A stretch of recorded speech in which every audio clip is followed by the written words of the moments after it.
12 नवंबर को देव उठनी एकादशी है। आइए जानते हैं इससे जुड़ी कुछ रहस्य। देव उठनी एकादशी, जिसे प्रबोधनी एकादशी के नाम से भी जाना जाता है, हिंदू धर्म में अत्यंत महत्वपूर्ण पर्व है।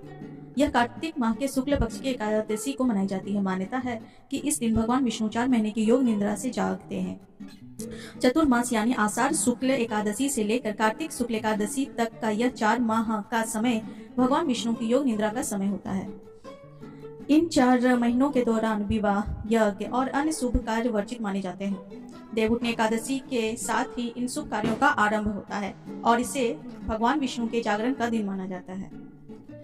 इस व्रत की पौराणिक कथा के अनुसार एक बार जब भगवान विष्णु अपनी योग निद्रा में थे तो उनके जागरण के लिए देवताओं और ऋषि मुनियों ने प्रार्थना की।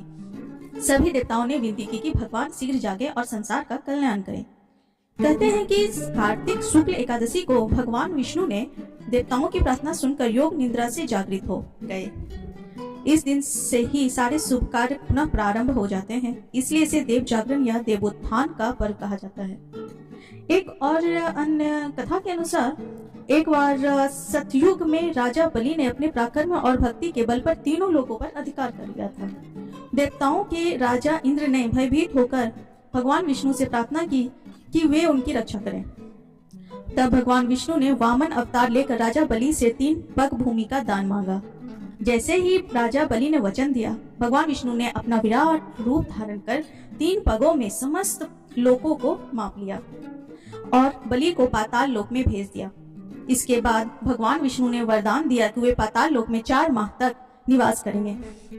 यही कारण है कि इस अवधि को चतुर्मास कहा जाता है और इस दौरान भगवान विष्णु की पूजा आराधना विश्राम अवस्था में ही की जाती है। देव उठनी एकादशी के दिन विशेष पूजा अर्चना का आयोजन होता है। भक्तगण इस दिन उपवास रखते हैं और भगवान विष्णु की पूजा करते हैं। मान्यता है कि इस दिन व्रत करने से व्यक्ति के सबों के पाप नष्ट हो जाते हैं और उसे मोक्ष की प्राप्ति होती है।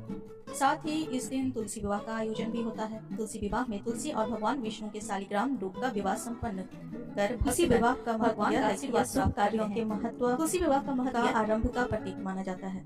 देवउठनी एकादशी का पर्व इस प्रकार हमारे जीवन में सत्कर्मों की महत्ता को उजागर करता है और धर्म और के मार्ग पर चलने के लिए प्रेरित करता है। जय श्री कृष्ण।